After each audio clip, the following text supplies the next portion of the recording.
It's 41 years since TaylorMade released their first metalwood to the market, and in that time they have brought out some of the most iconic drivers in golf.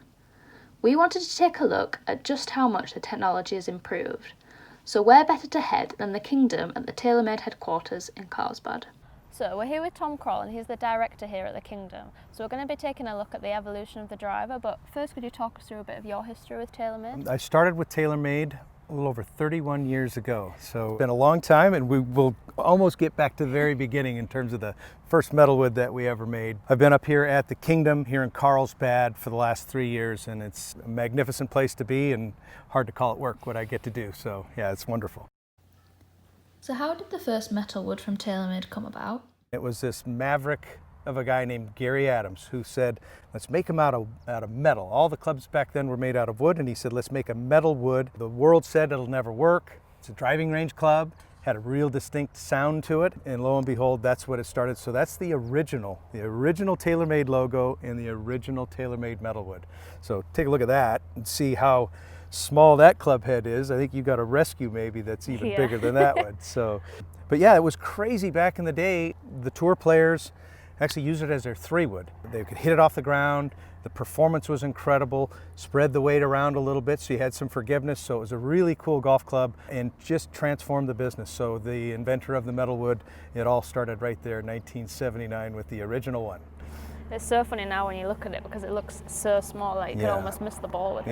Yeah. Kind of compared to the size of the current driver. And the theme I guess you'd say would carry throughout time is that we never really kind of said, hey, let's just do what's conventional or normal. It's always pushing the envelope, pushing the limits of technology and finding ways to give the player better performance and really don't sacrifice anything. So as the history went along, you look to some crazy things that took place. The bubble shaft, if you remember that one. This was a golf club where we actually changed the inertia of the golf club. First version of titanium club heads back in the day.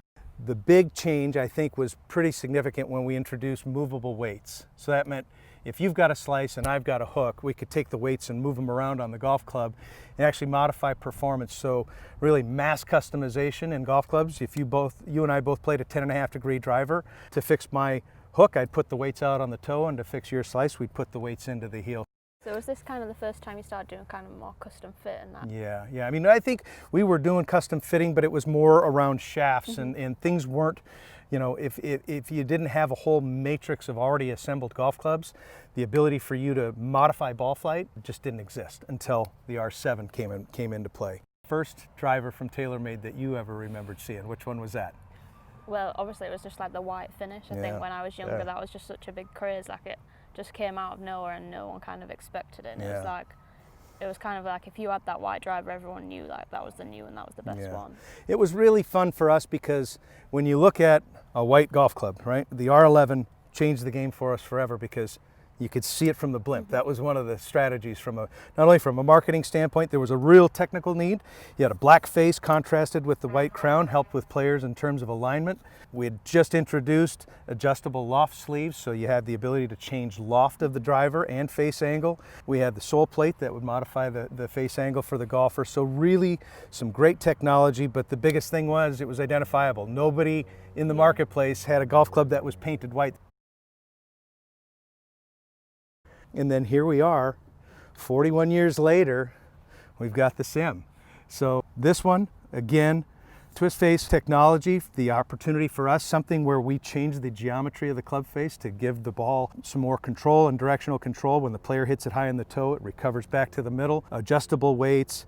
Now we've actually changed the shape of the golf club. So from an aerodynamic standpoint and from a performance standpoint, one of the greatest advances in golf club performance in the marketplace.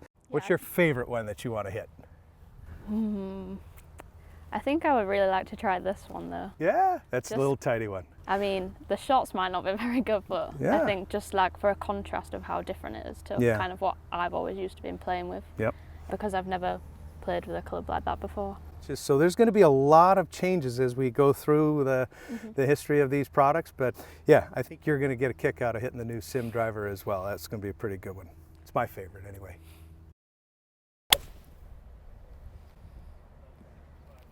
Look at that. Well, it went a lot better than I thought it was Yeah, gonna. yeah. No, it actually feels like quite a good length for me. Obviously, because I'm quite short. Like, Yeah. Traditional drivers obviously can feel quite long to me, and this actually felt like a really nice length. I think that's probably one of the things I noticed the most. I'd say the shaft was probably a bit heavier than mine. Right, right, yeah, steel shaft. Yeah. So graphite really wasn't even in the mix until probably another 7-8 years from then. So that's crazy.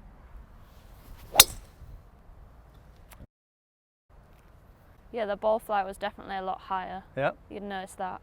A little different sound too. You got a club Yeah. that was filled with foam to now a titanium club that's completely hollow. There you go. That launched so Way high. up in the air. Yeah, that's crazy. So this is the new sim for 2020. I think you'll like the way this one's set up for you as well. Oh my. That felt like it went a long way. Yeah, that was pretty good. There you go. You just hit 41 years worth of golf clubs in the last 5 minutes. What do you think? Yeah, the ball flight was so different, kind of from low that was moving a lot to then kind of high shots that were just really kind of holding the line and just kind of dead rope shots. Like. Yeah, well, a lot of adjustability, a lot of technology that we didn't mess around with and play with, but it was cool for you to experience all of those and fun for me to watch you hit them. You hit it great. I really enjoyed it, so thanks for running through them all with me. You bet. Awesome. There you have it, over 40 years of innovation in metalwoods from TaylorMade. I hope you enjoyed watching as much as I enjoyed testing these. Seeing the differences in kind of ball flight, distance is just incredible really. I gained over 8 miles an hour of clubhead speed between these two models and over 40 yards of distance. So you can really see how technology is just driving us to perform even better. So thanks for watching. If you have any questions, feel free to put them in the comments below. Don't forget to like and subscribe, and we'll see you all again soon.